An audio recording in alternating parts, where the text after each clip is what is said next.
మచిలీపట్నం నియోజకవర్గ YCP MLA అభ్యర్థి Perni kit గిలకల దిండిలో తన ప్రచారాన్ని 3వ రోజు కొనసాగించారు.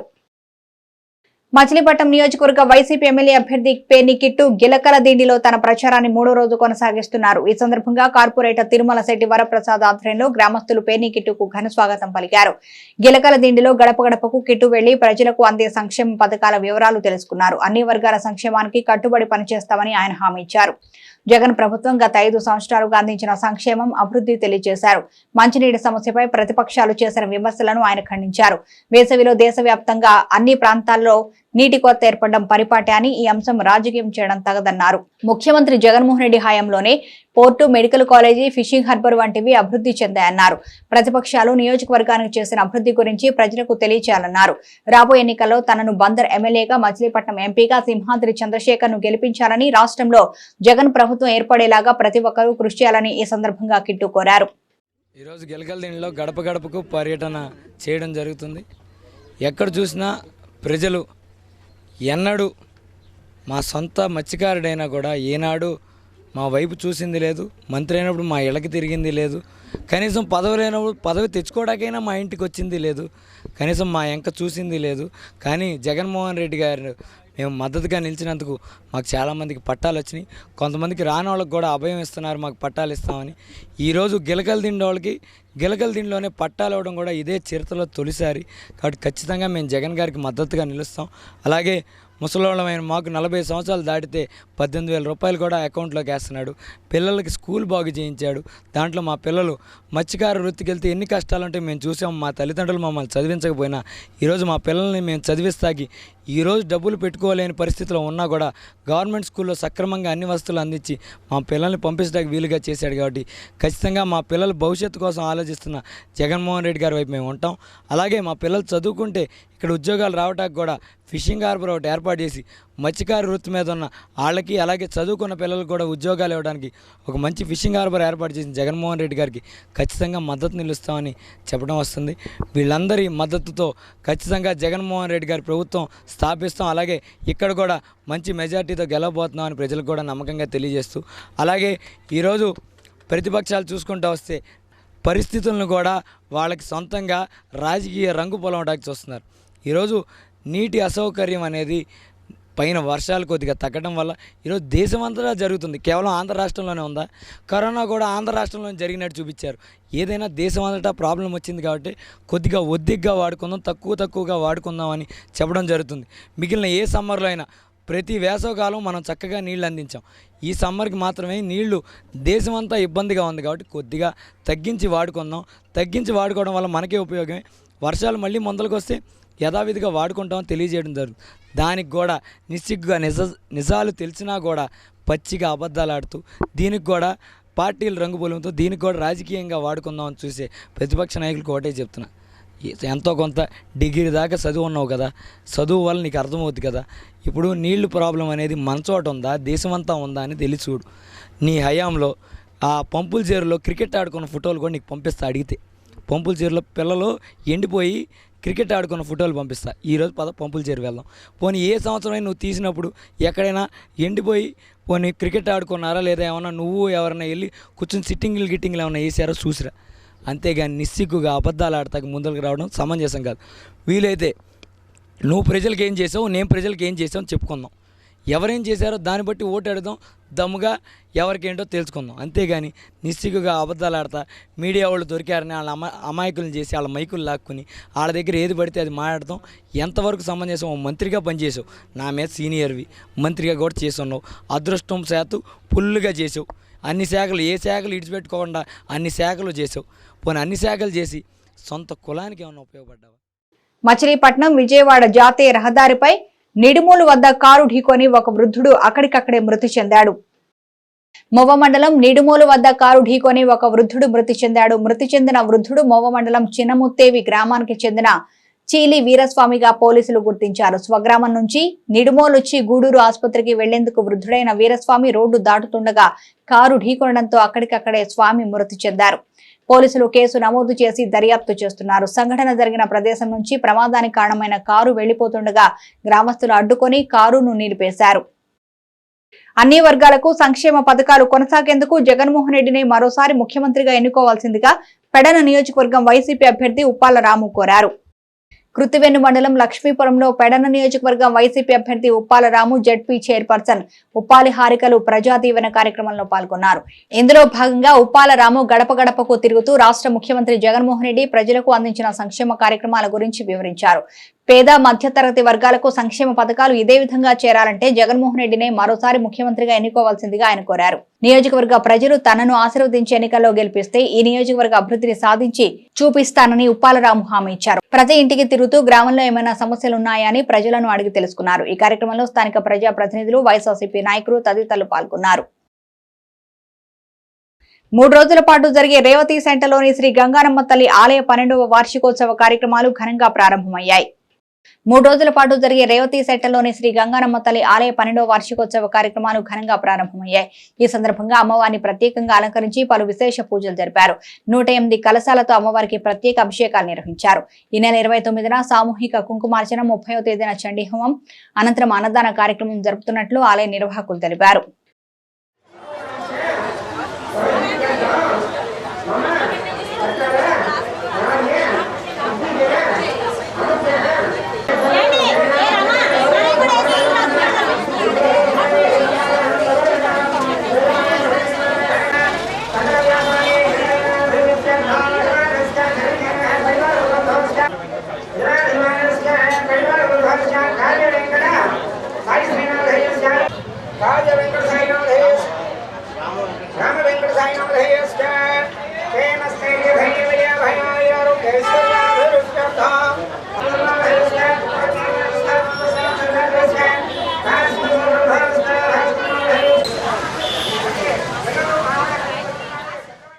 ఈ నెల 31న మానవతా స్వచ్ఛంద సంస్థ ఆధ్వర్యంలో 10వ తరగతి విద్యార్థులకు కెరియర్ గైడెన్స్ కార్యక్రమం నిర్వహిస్తున్నారు.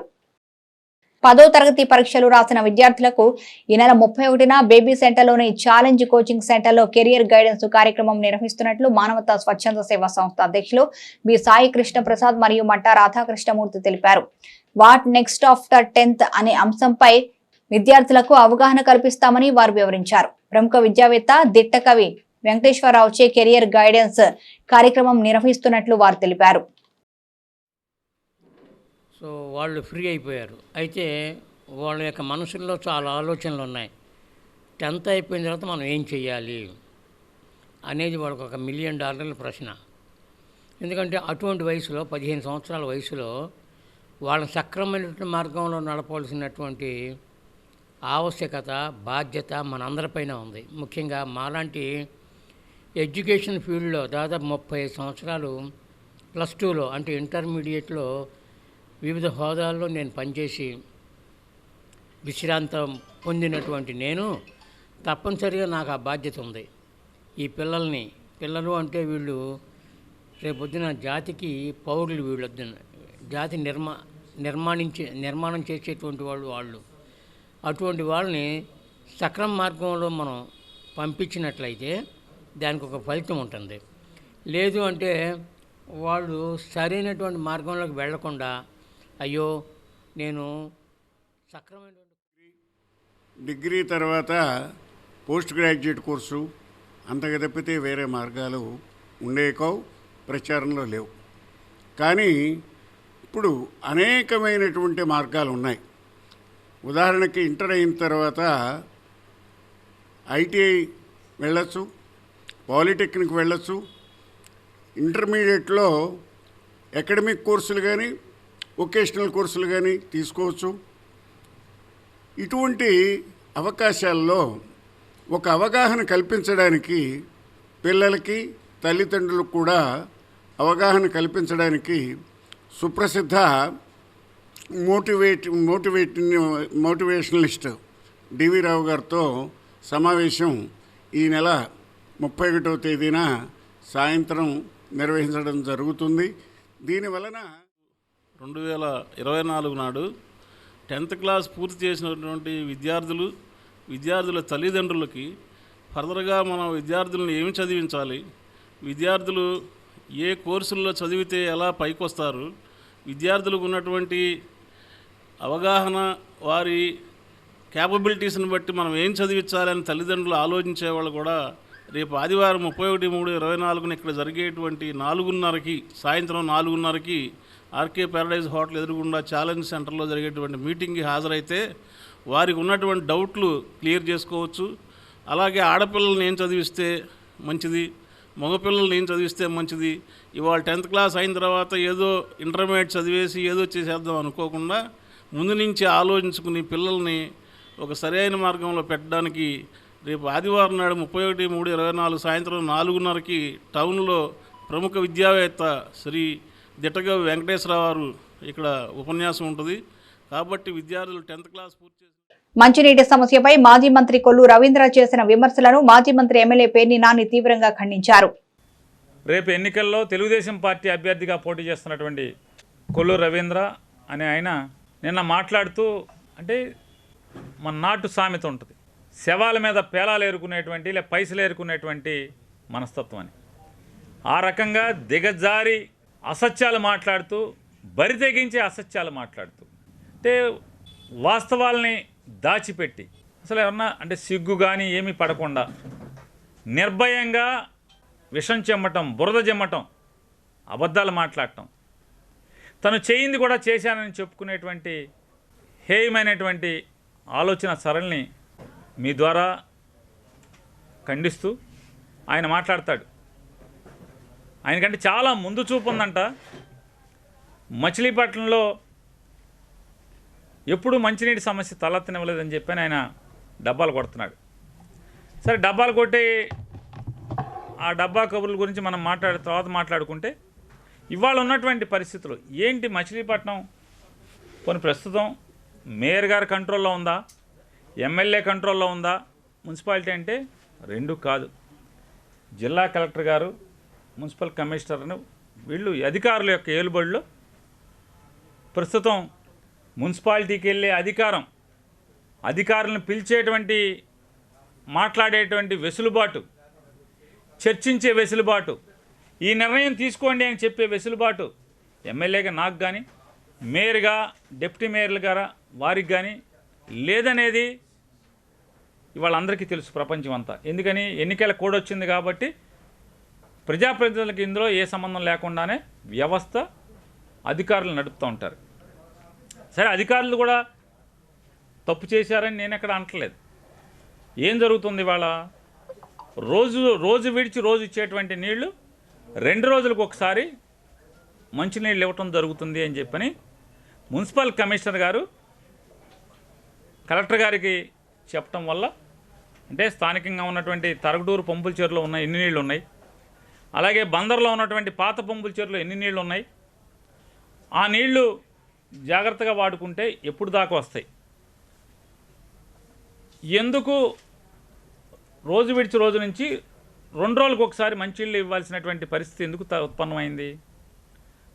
అది ఇవాళ కృష్ణానదిలో గడచిన సంవత్సరం, అంటే కిందటి 2023 జూలై నుంచి మళ్ళీ నవంబర్ దాకా కృష్ణానదిలో అసలు వరద రాకపోవటం. కృష్ణానదిలో ఏ బ్యారేజ్లో కూడా, శ్రీశైలం బ్యారేజ్లో కానీ లేదా నాగార్జున సాగర్ బ్యారేజ్లో కానీ నీళ్లు అడుగంటిన పరిస్థితి. ఇంకా నీళ్ళు ఎక్కడయా మనం వాడుకుంటున్నది ఇప్పుడు దాకా అంటే, ఇరిగేషన్కి కానీ ఇక్కడికి కానీ వాడుకున్నది ఎక్కడయా అంటే పులిచింతల నుంచి మాత్రమే మనం నీళ్లు వాడుకున్నాం. పులిచింతలకు కూడా నీళ్లు ఎలా వచ్చినాయి అంటే, హైదరాబాదులో విపరీతమైనటువంటి అధిక వర్షాలు, హైదరాబాదు మునిగిపోయే పరిస్థితి వచ్చినప్పుడు ఆ హైదరాబాదులో పడినటువంటి అధిక వర్షాలన్నీ కూడా మూసీ నది ద్వారా పులిచింతలకు వచ్చి చేరటం, తద్వారా మొన్న మనకి సార్వా పంటలో కూడా నీటికి ఇబ్బంది వస్తే, ఎందుకని గోదావరిలో కూడా వరద తగ్గిపోయి పట్టిసీమ నుంచి నీళ్ళు ఎత్తే పరిస్థితి లేకపోవటం వల్ల పులిచింతల్లోంచే కొంత సాగు కూడా నీళ్లు వాడుకోవటం జరిగింది. ఎట్ ప్రజెంట్ ఇవాళ పులిచింతల్లో 4.5 టీఎంసీ మాత్రమే తాగునీళ్ళకు లభ్యత ఉంది అని చెప్పని ఇరిగేషన్ అధికారులు కలెక్టర్లకు చెప్తున్నారు. అంటే 4.5 మీటర్లు ఉన్నటువంటి 4.5 టీఎంసీ ఉన్నటువంటి నీళ్ళని, పులిచింతల్లో నీళ్ళని కృష్ణా జిల్లా, గుంటూరు జిల్లా, ప్రకాశంలోని సగం, ఈ 2.5 జిల్లాలు 4.5 టీఎంసీలు తాగునీళ్ళని మళ్ళీ ఎప్పటి వరకు వాడాలి? అయితే కృష్ణానది వరద రావాలి లేదా గోదావరి వరద రావాలి. సాధారణంగా మన రికార్డులన్నీ చూసుకుంటే కృష్ణానదిలో వరద ఎప్పుడు వస్తాయా అంటే పాత హిస్టరీ అంతా చూసుకుంటే ఆగస్టు సెప్టెంబర్లో మాత్రమే ఎప్పుడైనా సరే వరద ఇంతవరకు వచ్చిందంటే ఆగస్టు దాటిన తర్వాత మాత్రమే కృష్ణానదిలో వరద వస్తుంది. రికార్డు అది. అదే మనకు గోదావరిలో వరద రావాలంటే జూలై 3వ వారం కానీ 4వ వారం కానీ గోదావరిలో వరద వస్తుంది. ఆ వరద వచ్చినప్పుడు 14 లెవెల్కి వచ్చినాక అక్కడి నుంచి లిఫ్ట్ చేయటానికి మోటార్లు ఆన్ చేయడానికి అవకాశం, లేకపోతే పట్టిసీమ మోటార్లు ఆన్ చేయడానికి కూడా అవకాశం లేదు. అంటే దాదాపుగా హీనపక్షంలో ఈ పులిచింతల్లో ఉన్నటువంటి 4.5 టీఎంసీ నీళ్ళని జూలై 3వ వారం అంటే జూలై గోదావరిలో ముందు వరద వస్తుంది, కృష్ణానదిలో వెనక వరద వస్తుంది. వరద వచ్చినా కూడా మరి గోదావరిలో వరద వచ్చి పట్టిసీమ మోటార్లు ఆన్ చేసి తోడే వరకు కూడా ఈ తాగునీళ్ళకి 4.5 టీఎంసీతో మాత్రమే సర్దుకోవాల్సిన పరిస్థితి. కృష్ణా జిల్లా, గుంటూరు జిల్లా, ప్రకాశంలోని సగం జిల్లాలోని సగం 3 గ్రామాలన్నీ కూడా. మరి మన దగ్గర ఉన్నటువంటి ఆయన మాట్లాడతాడు ఏమని, అసలు ఈ వైఎస్ఆర్ కాంగ్రెస్ పార్టీ పాలకులకి ముందు చూపు లేదు, అది లేదు ఇదేనే. ముందు చూపు లేకపోతే ఈ 4 ఏళ్లలో ఏ రోజన్నా ఈ సమస్య వచ్చిందా? 5వ సంవత్సరం గడుస్తుంది. పేర్ని నాని ఎమ్మెల్యే అయ్యి 5 ఏళ్ళు పూర్తయింది ఇప్పటికి. ఈ 5 ఏళ్లలో ఏ వేసవకాలంలో అయినా ఏ రోజన్నా ఇటువంటి పరిస్థితి వచ్చిందా? ఎందుకు రాలేదు? మాకు ముందు చూపు ఉంది కాబట్టే. ఇవాళ ఏంటంటే గతి లేక ఫిబ్రవరి మాసంలో ఫిబ్రవరి 11వ తారీఖు, ఫిబ్రవరి 1వ వారంలోనో 2వ వారంలోనో తరగుడు చెరువు మొత్తం కాలువలు కట్టేసేప్పుడు కాలువ రామరాజుపాలెం కాలువకి అడ్డు కట్టేసి మొత్తం కూడా చెరువు నింపడం జరిగింది. చెరువు కెపాసిటీ తరగటూరు చెరువు కెపాసిటీ, తరగటూరు కానీ బందర్ పొంపుల చెరువు కానీ, బందర్ పొంపుల చెరువులో ఉన్నటువంటి 2 చెరువులు 12 అడుగుల కెపాసిటీ. తరగటూరులో ఉన్నటువంటి పొంపుల చెరువు సమ్మర్ స్టోరేజ్ ట్యాంక్ కెపాసిటీ అది 5 మీటర్ల దాని స్టోరేజ్ కెపాసిటీ 5.2 మీటర్లు. 5.2 మీటర్ల మించి లెవెల్ పెట్టరు. ఎందుకు పెట్టరంటే గట్టు కొట్టుకుపోతుంది, అలొచ్చి గట్టు కొట్టుకుపోతుంది కాబట్టి ఆ లైనింగ్ ఎంతవరకు ఉందో అంత లైనింగ్ ఉన్నంత వరకు కూడా 5.2 మీటర్లు స్టోరేజ్ పెడతారు. దాని డెడ్ స్టోరేజ్ వచ్చి 0.6 మీటర్స్, 0.6 మీటర్లు డెడ్ స్టోరేజ్. అక్కడికి వెళ్ళాక ఇక నీళ్ళు తోడతాకు ఉండదు, నీళ్ళు తీటాకు ఉండదు. అయితే రోజు మనం నీళ్ళు ఇచ్చిన ప్రతిరోజు 7 సెంటీమీటర్లు దాంట్లో తగ్గుతూ ఉంటుంది. మున్సిపాలిటీకి కానీ పెడన మున్సిపాలిటీకి కానీ 100 గ్రామాలు గూడూరు మండలంలో కానీ లేదా బందర్ మండలంలో కానీ గ్రామాలన్నిటికి కూడా తాగునీళ్లు తరగటూరు చెరువు నుంచే వాడుతూ ఉంటాం. 7 సెంటీమీటర్లు లెవెల్ తగ్గుతూ ఉంటుంది. ఇవాళ ఫిబ్రవరి మాసంలో నింపినటువంటి ఈ ట్యాంకు నింపటం వల్ల సాధారణంగా ప్రతిసారి నీళ్ళు అన్ని చోట్ల కృష్ణానది వరదలు ఉన్నప్పుడు నీళ్లు పుష్కలంగా నాగార్జున సాగర్లోనూ ఇంకో చోట ఎక్కడో మంచిగా నీళ్ళు అందుబాటులో ఉన్నప్పుడు ఏప్రిల్ మాసంలో మళ్ళీ ఒకసారి నీళ్ళు ఇచ్చేవాళ్ళు. ఏప్రిల్ మాసంలో నీళ్ళు ఇస్తే మళ్ళీ చెరువులు నింపుకుని మళ్ళీ మనం వర్షాలు వచ్చే వరకు కూడా దాన్ని నడుపుకునే పరిస్థితి ఉండేది. కానీ రేపు ఏప్రిల్లో ఇస్తారా ఎవరా కూడా ఇంకా నిర్ణయం తీసుకోలేదు. ఎందుకని? పొలిటికల్ నిర్ణయం తీసుకుంటాక ఎవరూ లేరు, అధికారులు తీసుకోవాలి. అధికారులు తీసుకుంటాకే వాళ్ళు ఇంకా మరి ఎలక్షన్ హడావుల్లో ఉన్నట్టున్నారు ఎవరికాళ్ళు. ఏ తారీఖున చెరువు అంటే పులిచింతల నుంచి నీళ్ళు ఇస్తామని ఇంతవరకు ఎవరు చెప్పలే. మన దగ్గర ఉన్నటువంటి నీళ్లు ఏప్రిల్ ఆఖరికి అయిపోతాయి. ఏప్రిల్ ఆఖరి లోపు కాలువ ఇస్తే సరే, ఇవ్వకపోతే ఏం చేయాలి? అంటే మీ ఉద్దేశం ఏంటంటే గోతికాడ నక్కలాగా నీళ్ళు మొత్తం అయిపోయి జనాలు బజారును పడితే ఓట్లు దండుకుందామనేటువంటి నీచ మనస్తత్వం తప్పితే ఏముంది? అధికారులు ముందు చూపుతో ఏప్రిల్లో ఇంతవరకు ఏప్రిల్ ఆఖరిలోపు నీళ్ళు ఇస్తామని ఇంతవరకు ఎవరూ డిక్లేర్ చేయలేదు. కాబట్టి ఇరిగేషన్ అధికారులు కానీ లేదా జిల్లా అధికారులు కానీ ఎవరు కూడా సమ్మర్లో విడిచేటువంటి నీళ్లు ఎప్పుడు ఇస్తామో ఇంతవరకు చెప్పలేదు. కాబట్టి ఇంత యాడ్వర్స్ ఫిబ్రవరి నుంచే ఎండలు మండిపోతుంటాయి. కాలువలు ఎప్పుడు వస్తాయో తెలియని పరిస్థితిలో ముందు చూపుతో అధికారులు ఒక మంచి నిర్ణయం తీసుకుని రోజు ఇడిచి రోజు బదులు 2 రోజులకు ఒకసారి ఇస్తామంటే ఏంటి తప్పు ఏంటి అని అడుగుతున్నాను. ముందు చూపు లేదా? ముందు చూపు లేనిది ఎవరికి? 18 సెప్టెంబర్లో 2017 సమ్మర్లో బందర పంపులు చెరువిది క్రికెట్ ఆడుకుంటున్నారు. వేసవకాలం 2017లో వేసవకాలం సుమారుగా ఇది మార్చిలో క్రికెట్ ఆడుకుంటున్నారు. 2017లో ఈ పోటుగాడు చెప్తున్నాడు కదా, ఈయన చాలా ముందు చూపు అని. ఇదొక సంవత్సరం. ఇది ఇవాళ మీరు వెళ్ళి చూడండి. ఇవాళ ఛాలెంజ్ చేస్తున్నాను కొల్లు రవీంద్రని. ఊళ్ళో పంపుల చెరువులో నీళ్ళు ఎన్నో లేవో 9 అడుగుల మేర నీళ్ళు ఉన్నాయి బందర్లో. అక్కడ 3 మీటర్లు అక్కడ ఉంది, 3.5 మధ్యలో ఉంది. ఎగ్జాక్ట్గా 3 మీటర్లకు పైబడే ఉంది, 3 మీటర్ల లోపు లేదు. ఇది ఈయన ముందు చూపు, పేరు నాని ముందు చూపు అర్థం అవుద్ది. ఈయన చెప్తాడు, వీళ్ళంటే అసలు రోజు నీళ్ళు ఇచ్చారంట. ఇంత పచ్చి దగాకూర ఎవడన్నా ఉంటాడా? రోజు మంచి నీళ్ళు ఇచ్చారంట. బందర్లో ప్రజలు మతిమరుపు అనుకుంటున్నాడా? ఏమనుకుంటున్నాడు? బందర్లో అంటే రోజు నీళ్ళు ఇచ్చాడంట ఈయన. ప్రజలు ఒకసారి గమనించండి, ఎంత దగాకోరు మాటలు, మోసగాడు, ఓట్ల కోసం, అధికారం కోసం ఎంత తప్పుడు మాటలు మాట్లాడుతున్నాడు. రోజు నీళ్ళు ఇచ్చావా? రోజు నీళ్ళు ఇచ్చాయంట ఆయన. 2018 సెప్టెంబర్ 4, 15 రోజుల పాటు సెప్టెంబర్లో మురికి నీళ్లు జనం అల్లాడిపోయారు. 2018 సెప్టెంబర్లో అంటే ఆగస్టు ఆఖరిలో, దాదాపుగా ఆగస్టు 16-17 తారీఖుల నుంచి సెప్టెంబరు 6-7 తారీఖులో 10వ తారీఖు దాకా సుమారుగా 20 రోజుల పాటు పచ్చి ఆకుపచ్చ నీళ్లు, పసర్ల నీళ్లు, వాసన వచ్చే నీళ్లు 20 రోజుల పాటు, 20 రోజుల పైన నీళ్ళు వస్తే మనం సరదాగా రాంబాబు గారు మనం మంత్రి పదవి ఎంజాయ్ చేస్తున్నాం, ఊళ్ళో ఏం పట్టించుకోలేదు. వైఎస్ఆర్ కాంగ్రెస్ పార్టీ ధర్నా చేసింది, మున్సిపల్ ఆఫీస్ ముందు ధర్నా చేసింది. ఇక్కడున్న మీడియా వాళ్ళందరూ సాక్ష్యమే, మేమే ధర్నా చేసాం. ఇదిగో వార్త,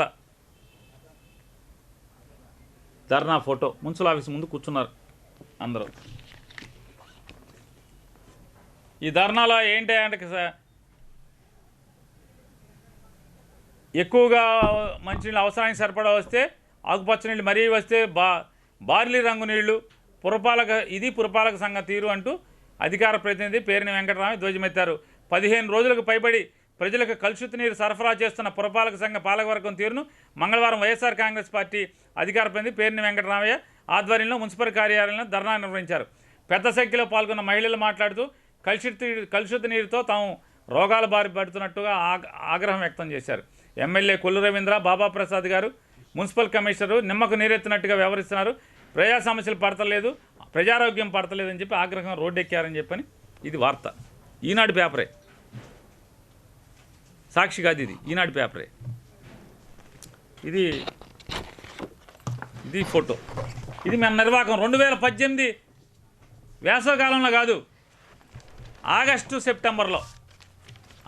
సెప్టెంబర్లో ఇది. అయితే మీరు ముందు చూపుకోవడం కూడా చెప్తా.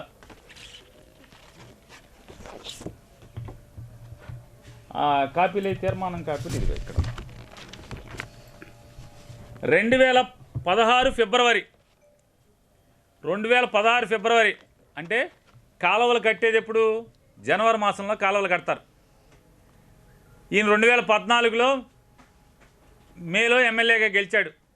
2016 ఫిబ్రవరి అంటే జనవరిలో కాలువలు కట్టేప్పుడు కాలువలు కట్టుకోకపోవటం, వీళ్ళు చెరువు నింపకపోవటం వల్ల ఇలా ముందు చూపు.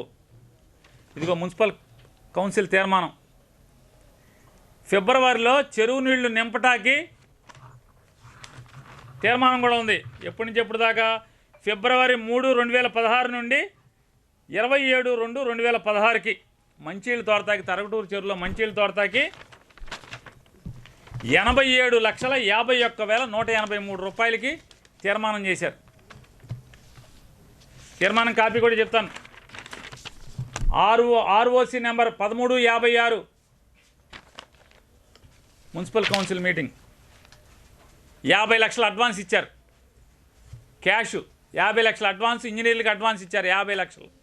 తరగటూరు పంపుల చెరువు నింపడానికి ఫిబ్రవరిలో 87 లక్షలు పెట్టి చెరువు తవ్వారు. దానిలో ఊరికే లెక్కలు చాలా ఉన్నాయి. భోజనాలు, ఆటో ఛార్జీలు, టిఫిన్లు 4,99,000 రూపాయలు. పంపుల చెరువులో నీళ్లు నింపటానికి వేసవికాలం అంటే డిసెంబర్ జనవరిలో తరగటూరు చెరువు నింపుకోవాలి. నింపుకోకుండా ఖాళీగా వదిలేసినందుకు మళ్ళీ ఫిబ్రవరిలో నీళ్లు తెచ్చి టిఫిన్లు, భోజనాలు చెరువు నింపటానికి 4,99,000 రూపాయల 350 రూపాయలు.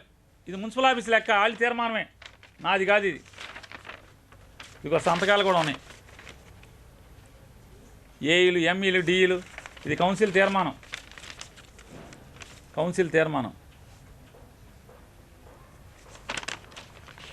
పాపం ఈయన ఇంత ముందు చూపుతో చేసి 87 లక్షలు జనం సొమ్ము నాకేసేసి మంచినీళ్ళు తోడతాకి బిర్యానీలు, కౌన్సిలర్లు, కార్యకర్తలు మొత్తం ఎవడకాడు. అప్పుడు భోజనాలు, టిఫిన్లు 4,99,350 రూపాయలు తరగటూరు చెరువులో నీళ్లు నింపటానికి ఫిబ్రవరిలో. ఇది ఈయన ముందు చూపు. పాపం అప్పుడు అపర భగీరథుడని ఫ్లెక్సీలు కట్టుకున్నాడు 2019 ఎలక్షన్లో. మీరు గుర్తుంటే అపర భగీరథుడట. ఇదేంట్రా బాబు, నీకు ఓటేసి శుభ్రంగా పనిచేయమంటే డిసెంబర్లో జనవరిలో కాలువలు కట్టేప్పుడు నీళ్లు తోడరా బాబు అయ్యా అంటే తోడకుండా ఫిబ్రవరిలో మళ్ళీ నీళ్లు తెచ్చి 87 లక్షల రూపాయలు. ఇది కౌన్సిల్ తీర్మానం. ఇది జమా ఖర్చులు అయితే ఇదిగో ఫోటో. మీకు కూడా కౌన్సిలర్ మన విలేకరులకు కూడా గుర్తుంటే ఆయన బోల్డని మోటార్లు మిరియాలగూడ నుంచి అక్కడి నుంచి ఇక్కడి నుంచి మోటార్లు తెచ్చాం, అద్దెకి తెచ్చామని. అద్దె ఎంత కట్టారు తెలుసా అండి? లెక్కల్లో 27 లక్షల రూపాయలు మోటార్లు అద్దెకి కట్టారు. 27 లక్షల రూపాయలు మోటార్లు అద్దె. జూలై నుంచి కాలువలు ఉన్నాయి కదా, ఆగస్టు నుంచో జూలై నుంచి కాలువలు ఉన్నాయి కదా. జూలై నుంచి కాలువలు ఉంటే ఒక ఫిబ్రవరిలో చెరువు నింపటానికి ఈ మోటార్ల ఖర్చు ఏంటి, 87 లక్షలు డబ్బులు ఖర్చు ఏంటి, అద్దెకి 27 లక్షలు ఏంటి, టిఫిన్లు, భోజనాలు 4,99,000 అంటే 5 లక్షల రూపాయలు టిఫిన్లు, భోజనాలు. ఇది పర్యవేక్షణ ఇల్లు. ఈయన చెప్తాడు చాలా ముందు చూపు అంట. ఆయన ఏలుబడిలో ఇది నీళ్ల ప్లాంట్ల దగ్గర, బజారులో నీళ్లు అమ్ముతారు కదా, ఆ ప్లాంట్ల దగ్గర క్యూ చూడండి ఒకసారి. వేసవకాలం ఎన్ని ఇబ్బందులు పడేవాళ్ళు ప్రజలు. అలాగే ఆయన ముందు చూపులు ఏంటో ఇంకా చాలా చూపిద్దాం. ఆయన ముందు చూపు అంతా అదేదే బోరింగ్ పంపులు అయ్యే చిటికి నాగేశ్వరరెడ్డి, బోరింగ్ పంపులు లెక్కలయ్యా. కొల్లు రవీంద్ర ఎమ్మెల్యేగా ఉండగా, ఆయన పాలకవర్గం ఉండగా వేసవ కాలంలో బోరింగ్ పంపుల పేరు మీద మీరు పనులు చేశారా లేదా? పాతరాన్పేట రాంబాబు ఒక బినామీ కాంట్రాక్టరు. ఎవరెవరు కాంట్రాక్టర్ల పేర్లు ఉన్నాయి కావాలంటే మున్సిపల్ ఆఫీసులు చూసుకోండి. ఎన్ని లక్షలు? 30 లక్షల రూపాయలు బోరింగ్ పంపులకి, 30 లక్షల రూపాయలు ఒక ఏఈ పేరు మీద ఇనాన్సిపేషన్ ఆర్డర్ ఇచ్చి 30 లక్షల రూపాయలతో బోరింగ్ పంపులు వేసారా లేదా? ఒక్కొక్క వేసవకాలంలో, ప్రతి వేసవకాలంలో బోరింగ్ పంపులు వేశారు. మరి మీ ముందు చూపు ఉంటే పేర్ని నాని ఎమ్మెల్యే అయిన తర్వాత ఏ ఒక్కరు వేసవకాలమైనా బోరింగ్ పంపులు ప్రజలు అడిగింది ఉందా, వేసింది ఉందా? అవసరం రాలేదు కదా. నడి వేసవిలో కూడా బోరింగ్ పంపు పేద ప్రజలకు బోరింగ్ పంపు అవసరాలు లేవు కదా. ఇవాళ ప్రతి నిత్యం పేర్ని నాని గెలిచిన దగ్గర నుంచి 3,20,00,000 లీటర్లు ప్రతినిత్యం మున్సిపాలిటీలో మంచినీళ్ళు ఇస్తున్నాం. ట్యాంకర్లు అవసరం లేదు, ట్యాంకర్లతో నీళ్ళు ఇచ్చే అవసరం లేదు. వేసవకాలంలో బోరింగ్ పంపులు అవసరం లేదు పేటలో ప్రజలు కూడా మీరు ఒకసారి గుర్తుపెట్టుకోండి. పేర్ని నాని వచ్చిన తర్వాత ఎక్కడన్నా మనం వేసవకాలంలో నీటికి ఇబ్బంది పడ్డామా, లేదా మామూలు రోజుల్లో నీళ్ళకి ఇబ్బంది పడ్డామా? ప్రతినిత్యం 3,20,00,000 లీటర్లని మున్సిపాలిటీలో సర్వ్ చేస్తూ వస్తున్నాం ప్రతినిత్యం. వస్తే ఆయన ఈ మాటలు మాట్లాడతాడు, దిగజారి మాటలు, తప్పుడు మాటలు మాట్లాడుతూ ఆయన అంటాడు నీళ్లు అమ్ముకుంటున్నారు. ఇంతకన్నా నేను ఛాలెంజ్ చేస్తాను అతను. నువ్వు నిజంగా మనిషి జన్మ ఎత్తి ఉంటే కనుక, ఎత్తింది మనిషి జన్మ అయితే, ఈ యాగాలు హోమాలు ఊళ్ళో అందరినీ పిలుస్తున్నావు కదా, అవి నిజమైన హోమాలు నిజమైన భక్తి అయితే ప్రమాణం చేసి చెయ్యి, ట్యాంకర్లు మేము అమ్ముకున్నామని చెప్పని. సిగ్గు శరం లేకుండా మచిలీపట్నం మున్సిపాలిటీ నుంచి పోర్టుకి నీళ్ళు ఇవ్వాలి, పోర్టుకు నీళ్ళు ఇస్తున్నాం, రా వాటర్ ఇస్తున్నాం, అక్కడ పనిచేసేటువంటి స్టాఫ్కి తాగుతాకి నీళ్ళు ఇస్తున్నాం. మరి పోర్టుకి ఇవ్వరా? మన ఊరు బాగు చేయటానికి, మన కళ నెరవేర్చడానికి వచ్చినటువంటి కార్మికులకి మంచినీళ్ళు ఇవ్వమా? రా వాటరు అంటే ఏమీ శుద్ధి చేయకుండా ఇచ్చేటువంటి నీళ్లు 20,000 లీటర్లు 300 రూపాయలు మున్సిపాలిటీ చలాన్ కట్టించుకుని ఇస్తుంది. పోర్టు కన్స్ట్రక్షన్కి ఏదైతే బెర్తులు కడతాకి సిమెంట్ వర్కులకి ఉందో, మరి మన ఊళ్ళో అది ఎక్కడేసి నీళ్ళు ఎక్కడి నుంచి తెస్తాడు? మన పనికి, మన పోర్టు నిర్మాణానికి మంచినీళ్ళు ఇవ్వాలి, రా వాటర్ ఇవ్వాలి. అంటే శుద్ధి చేయని నీళ్లు ఊళ్ళో పంపుల చెరువులోంచి రా వాటర్ ఇచ్చేది. ఎందుకని రా వాటర్కి 300 రూపాయలు 20,000 లీటర్ ఎందుకు తీసుకుంటాం? మనం చెరువు నింపుకుంటాకి మనకు ఆయిల్ ఖర్చులు, కరెంటు ఖర్చులు అవుతాయి కాబట్టి 20,000 లీటర్లకి 300 రూపాయలు తీసుకుని ట్యాంకర్ ఇవ్వటం జరుగుతుంది. అలాగే తాగుతాకి నీళ్ళకి రోజుకు 1-2 ట్యాంకర్లు పట్టుకెళ్తున్నారు, లారీ 2,500 రూపాయలు కట్టుకుంటున్నారు. ఛాలెంజ్ చేస్తున్నాను, నువ్వు నిరూపించు. సిగ్గుమాలినతనంతో మాట్లాడటం కాదు, రాజకీయాల కోసం, ఓట్ల కోసం అబద్ధాలు మాట్లాడటం, బురదేయటం, దగాకోరు మాటలు మాట్లాడటం. ఎప్పుడైతే ఆల్టర్నేటివ్ ఇప్పుడు మనకి ఒక రోజు గ్యాప్ ఇచ్చాము, పోర్టుకు కూడా ఆపేయడం జరిగింది. జనం తాగుతాకి నీళ్ళు ఇస్తున్నాను తప్పితే కన్స్ట్రక్షన్ ఆగండి, ఆల్టర్నేటివ్ ఏదో చూద్దాం, ఆల్టర్నేటివ్ చూసి ఏదో చేద్దామని చెప్పి ఆగమని చెప్పాం. అలాగే మెడికల్ కాలేజీకి 2023 ఆగస్టు 16 నుంచి మార్చి 16 వరకు, అంటే మనం మున్సిపాలిటీ నుంచి ఒక పైప్ లైన్ వేసి ఆ పైప్ లైన్ ద్వారా సరాసరి మెడికల్ కాలేజీకి నీళ్ళు ఇచ్చే వరకు కూడా ఆగస్టు 16, 2023, ఎందుకంటే పిల్లలు వచ్చేసారు అక్కడికి, కాలేజీలో పిల్లలు ఉంటున్నారు, లెక్చరర్స్ ఉంటున్నారు, వాళ్ళందరికీ మంచినీళ్ళు ఇవ్వాలి. రోజు 50,000 లీటర్ల మంచినీళ్ళు, శుద్ధి చేసిన మంచినీళ్ళు ఉచితంగా, నయా పైసా తీసుకోకుండా ఉచితంగా ట్యాంకర్లతో తోలాం. 2016 ఆగస్టు 23 నుంచి మార్చి 2024 16వ తారీఖు వరకు, మార్చి వరకు, అంటే ఈ నెల వరకు ఉచితంగా రోజుకి 50,000 లీటర్లు తోలటం జరిగింది మెడికల్ కాలేజీకి. కానీ ఎక్కడ సమస్య రాలేదు ఏ రోజు. కిందట ఆగస్టు నుంచి తోలుతున్నాం. అలాగే జ్యువెలరీ పార్క్కి బందర్లో కొన్ని వేల మంది ఆధారపడుతున్నారు. జ్యువెలరీ పార్క్ ఆధారపడుతుంటే వాళ్ళకి మీ చుట్టూ 5 ఏళ్ళు తిరిగారు జ్యువెలరీ పార్క్ వాళ్ళు. Gold prince Narasimharao, Sudha gold Gandhi garu కానీ, గాంధీ గారు అబ్బాయిలు కానీ, లేదా గోపి గారు కానీ, మట్టా గోపి గారు కానీ, మట్టా సీను గారు కానీ, సుబ్బారావు గారు కానీ, ఇంకా పెద్దలు చాలామంది ఉన్నారు. వీళ్ళందరూ మీ చుట్టూ తిరిగితే ఏ రోజన్నా జ్యువెలరీ పార్క్కి మంచి నీళ్ళు ఇచ్చారా? గుక్కి నీళ్ళు ఇచ్చారా? జ్యువెలరీ పార్క్ పేరు నాని గెలిచినటువంటి 6 నెలల తర్వాత రోజు విడిచి రోజు 1,00,000 లీటర్లు, రోజు విడిచి రోజు 1,00,000 లీటర్లు, లీటరు 30 పైసలు చొప్పున, లీటర్ 30 పైసలు చొప్పున రోజు విడిచి రోజు 1,00,000 లీటర్లు మంచినీళ్ళు జ్యువెలరీ పార్క్ ఇవ్వటం జరుగుతుంది. అంటే పేరుని నాని ఎంత ముందు చూపు గలవడు, మీరు ముందు చూపు గలవలా. మీ ముందు చూపులకి అన్నీ కూడా చెప్పాగా. మీ ముందు చూపు ఏంటయ్యా అంటే 2016 ఫిబ్రవరిలో మీ ముందు చూపు ఏంటి తెలిసిపోయింది. 87 లక్షలు తలటూరు చెరువు నింపటానికి 87 లక్షలు, విలేకరులకి కాపీ ఇస్తా మొత్తం అందరికీ. 87 లక్షలు భోజనాలకి, టిఫిన్లకి 5 లక్షలు ఇచ్చేశారు. మోటార్లు మీ సూర్యాపేట నుంచి అద్దె తెచ్చామని అద్దె పేరుతో 27 లక్షల అద్దెకి, ఈ మొత్తం 87 లక్షల చిల్లర. ఇది భాగవతం మంది ముందు చూపు. మరి ముందు చూపు ఉంటే ఇదేంటి, ఈ జనాలకి ఈ పడిగాపులు ఎందుకు పడ్డారు మీ కాలంలో? ఈ పిల్లలు చెరువులో క్రికెట్ ఎందుకు ఆడుకున్నారు? పంపుల చెరువులో క్రికెట్ ఎందుకు ఆడుకున్నారు? ఈ ధర్నా ఎందుకు చేశారు వీళ్ళు? ధర్నా ఎందుకు జరిగింది? ఆగస్టు సెప్టెంబర్లో ధర్నాలు ఏంటి మంచిళ్ళకి?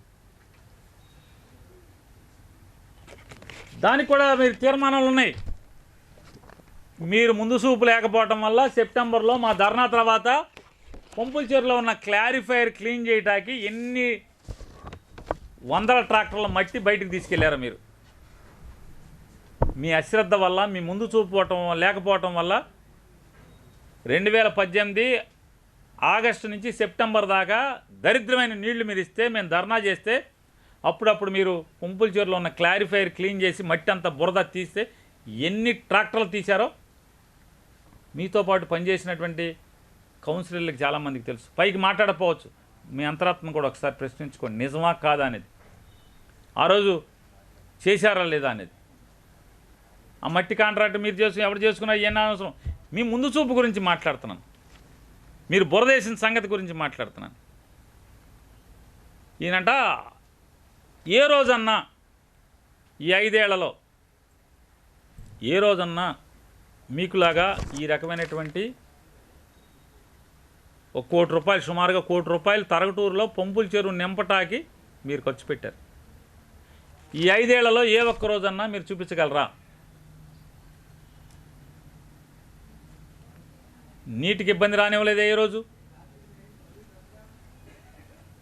బోరింగ్ పంపులు అవసరం కూడా రానివ్వలేదు. బోరింగ్ పంపు అవసరం కూడా రానివ్వలేదు. తాగునీళ్ళకి ఇబ్బంది లేకుండా చేసాం. ఒక్కరోజు దాహార్తి మీరు ఎప్పుడన్నా నీళ్ళ కోసం ఎప్పుడన్నా ధర్నా చేశారా? ధర్నా చేసే అవసరం కూడా రానివ్వలేదు. ఇదివరకు బందరంతా మీరున్నప్పుడు ట్యాంకర్లు విపరీతంగా తిరుగుతూ ఉండే, గొడగొడగొడగొడగమంట, టంగడగొడగొడగమంట. ట్యాంకర్లు మోతుందా బందర్లో ఇవాళ? ఏ బజార్లో ఉన్నా ట్యాంకర్లతో నీళ్ళు వస్తున్నాయా? ఇది ముందు చూపు, కమిట్మెంటు. ఇవాళ నీళ్లు టైట్గా ఉన్నాయి. కృష్ణానదిలో ఇవాళ బెంగళూరులో ఏ రకంగా ప్రభుత్వం సాఫ్ట్వేర్లో ఉద్యోగస్తులందరినీ బలవంతంగా మీరు ఇళ్ళకెళ్ళిపోండి, నీళ్ళు ఇవ్వలేము అని చెప్పేటువంటి స్థితి బెంగళూరులో ఉంది. ఎందుకని? కృష్ణానదిలో నీళ్ళు లేవు కాబట్టి. హైదరాబాద్లో జనం అల్లాడుతున్నారు మంచిళ్ళకి. ఎందుకని? హైదరాబాద్ నగరం అంతా కూడా కృష్ణానది మీద ఆధారపడి తాగునీళ్ళు అవసరం ఉంది, తీరుతుంది కాబట్టి. మరి అదే కృష్ణానది మీద బందరు కూడా ఆధారపడి ఉంది కదా. అందుకోసమే కదా ఈ ఏప్రిల్ మాసంలో కాలువలు వస్తాయో రావో తెలియదు కాబట్టి, ఒకవేళ మేలో కాలువ ఇస్తే కనుక ఒక విడత గొంతు తడుపుకుంటాకి మంచిళ్ళకి మేలో ఇచ్చామని అధికారులు చెప్పారనుకోండి, అప్పుడు ఏం చేయాలి? అధికారులందరూ ఏం చేయాలి? ఈ ప్రజల్ని ఏం చేయాలి? బందర్ ప్రజల్ని.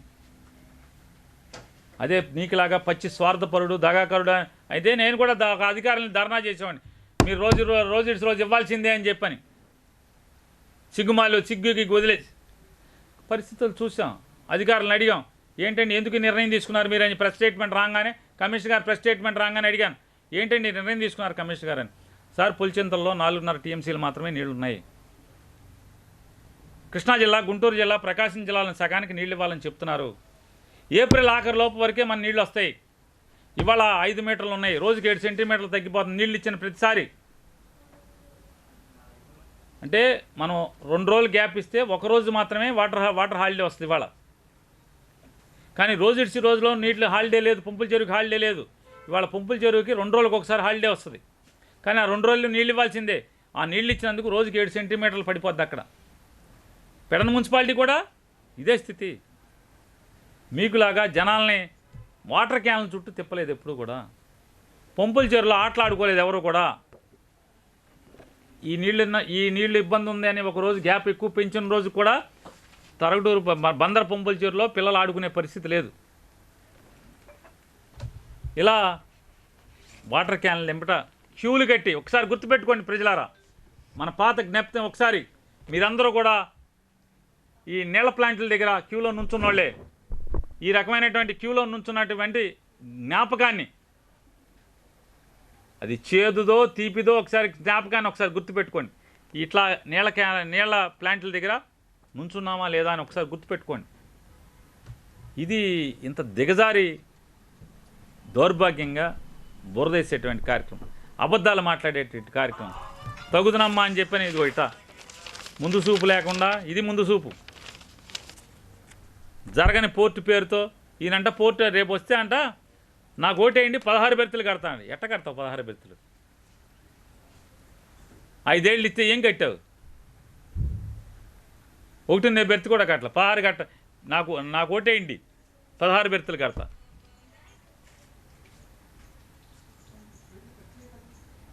నవీగా అగ్రిమెంట్ ఏముంది పని?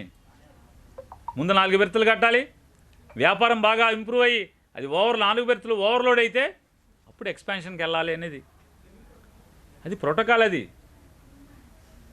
Business protocol. అది మంత్రి చేయంగానే అనుభవించి ఎంజాయ్ చేసేసావు, కానీ ఏది నేర్చుకోలే. మా దురదృష్టం. డ్యామ్ ప్రోటోకాల్స్ ఎట్లా ఉంటాయో అట్లాగే పోర్టు కూడా బిజినెస్ ప్రోటోకాల్ ఉంటుంది. ఎవడు ఊరికినే తెచ్చి వేల కోట్లు తెచ్చి వడ్డీలకి తెచ్చి ఎవడు పెట్టాడు. ఫస్ట్ 4 బెర్తులు కడతారు ట్రైల్ కింద. 4 బెర్తులు కడితే 4 బిజినెస్ ఓవర్లోడ్ అవుతుంటే అప్పుడు ఎక్స్పాన్షన్ చేసుకుంటూ వెళ్తారు. 2 బెర్తులు బిజినెస్ పెరిగే కొందికి. ఎందుకని? ఈ డబ్బులన్నీ కూడా పెట్టుబడి తేవాలి ఎక్కడొక్కడి నుంచి, మళ్ళీ దీని మీద సంపాదించి రిటర్న్ కట్టాలి. కాబట్టి ఏనాటికి నీలాంటి వాడు ఉట్టికి ఎగరలేనమ్మంట స్వర్గానికి ఎగురుతానందంట. 5 ఏళ్ళు అధికారం ఇస్తే 33,000 ఎకరాలు ఇస్తే కానీ 22 ఊళ్ళు ఖాళీ చేస్తే కానీ శ్మశానంలో కాలువలో అన్నీ ఖాళీ చేసి ఇస్తే కానీ నేను పోర్టు కట్టనని చెప్పని 5 ఏళ్ళు అనుభవించేసి అధికారాన్ని హనీమూన్ ఎంజాయ్ చేసి ఎన్నికలకు వెళ్ళేటువంటి తరుణంలో మార్చి 7వ తారీఖున ఏప్రిల్లో పోలింగు, మార్చిలో దొంగ శంకుస్థాపన. అంటే అది దొంగ శంకుస్థాపన అంటే బాధ్యతలు ఎంతనం అంటే అది. ఆ శంకుస్థాపన చేసి 8,60,00,000 రూపాయలు తాతారావు గారి మిఠాయి కోట్ల హల్వా తిన్నట్టు తినేసేసి 8.5 కోట్లు అంటే జరగని పోర్టు శంకుస్థాపనకి 8,60,00,000 శంకుస్థాపనక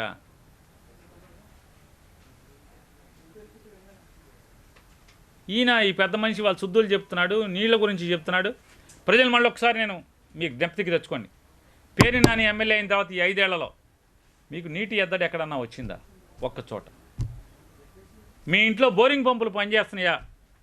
ఏ ఇంట్లో అయినా సరే మీ ఇష్టం చెప్పండి. మీ ఇంట్లో బోరింగ్ పంపు ముట్టుకునే అవసరం కూడా రాలేదు కదా. మొక్కలకి, ఇంటి వాడకానికి, అంట్లు తోముతున్న దగ్గర నుంచి తాగుటాకి ప్రతిదీ దాదాపు బందర్లో అంతా మంచిలే కదా. బందర్ మున్సిపాలిటీలో ఉన్నటువంటి 60,000 పైచీలకు ఉన్న ఇళ్లలో ధర్మంగా చెప్పండి మీరు. పేరు నాని ఎక్కిన తర్వాత ఈ ఒక్క సీజన్లోనే, అది కూడా ఎందుకని పొలిటికల్ నిర్ణయం తీసుకునే, అదే ప్రభుత్వం ఉందనుకోండి, పలానప్పుడు మేము నీళ్ళు వదులుతామని చెప్పేసేవాళ్ళం. దాన్ని బట్టి మున్సిపల్ యంత్రాంగం ఎందుకో చెప్పేవాళ్ళం, ఎందుకు నీళ్లు తగ్గిందో చెప్పేవాళ్ళం. కాబట్టి అయ్యా నీ గతం చాలా ఘనమైంది, పాపాలు చాలా ఉన్నాయి, ఏది జనం మర్చిపోలేదు. నువ్వు నీళ్ళు ఇచ్చింది, లైన్లో నుంచోబెట్టింది నీళ్ళ ప్లాంట్ల దగ్గర, అలాగే తరగటు చెరువు నింపుతాననే పేరు మీద నీ ముందు చూపేంటే ఫిబ్రవరిలో 87 లక్షల రూపాయలు ఎత్తేసినాయి. కానీ పేరు నాని ఉండగా ఈరోజు మున్సిపాలిటీలో బోరింగ్ పంపులు వేయలా. కానీ సంవత్సరం మీరు బోరింగ్ పంపుల మీద 30 లక్షలు సరే వేసారో వేయలేదో దాని గురించి తప్పులు అంటలా. ప్రతి వేసవకాలం 30 లక్షలు పెట్టి, తీర్మానాలు కూడా ఉన్నాయి, 30 లక్షలు పెట్టి బోర్లు మీరు వేశారు. మరి వేసవకాలంలో మీ ముందు చూపుండే వాళ్ళ పేరు నాని ఉన్నవాళ్ళు ఏ రోజు బోర్ వేయలేదు కదా అన్న. రోజు నీళ్ళు ఇచ్చారా మీరు? ఇంత పచ్చి దుర్మార్గం. మీరు రోజు నీళ్ళు ఇచ్చారని మాట్లాడతారు. అంటే ప్రజల్ని ఒకసారి తెలుసుకోమని చెప్తున్నాను, గుర్తు చేసుకోండి ఒకసారి. గత 5 ఏళ్ళు ఏ రకమైనటువంటి పరిపాలన చూసాం, ఈ 5 ఏళ్ళు మంచిళ్ళ పరంగా ఏ రకమైనటువంటి పరిపాలన చూశారో ఒకసారి గుర్తుపెట్టుకోమని చెప్పని, ఇటువంటి తప్పుడు మాటలని పట్టించుకోవద్దని చెప్పని మచిలీపట్నం ప్రజలందరికీ కూడా విజ్ఞప్తి చేస్తారు. అలాగే కొల్లు రవీంద్ర గారి ముందు చూపు గురించి కూడా ఇంకోటి కూడా మాట్లాడుకోవచ్చు. ఆయన ముందు చూపు, ఆయన తెలివితేటలు, ఆయన అమోఘం. అలాగే ఆయన 2017లోనో 18లోనో శివరాత్రి వస్తే శివరాత్రికి పోనీ ఎవరైనా కాలువ వదిలించుకుంటాం. కాలువ వదిలించుకుపోగా ఆయన చూడండి మున్సిపాలిటీ ట్యాంకర్లతో కొన్ని వందల ట్యాంకర్లు ఈ రకంగా నాగిలేరంటే కాళేకానిపేట దగ్గర పంట కాలంని మున్సిపాలిటీ ఎన్ని తెలివితేటలు ఎంత ముందు చూపో చూడండి ఈయన తెలివితేటలు అమోఘం. అసలు ఈయన 5 ఏళ్ళు చరిత్ర, ఈయన ముందు చూపు, ఈయన తెలివితేటలు, ఈయన ప్రజల గురించి పట్టించుకున్న విధానం, అసలు అది చరిత్ర, అది ఒక చరిత్ర అది.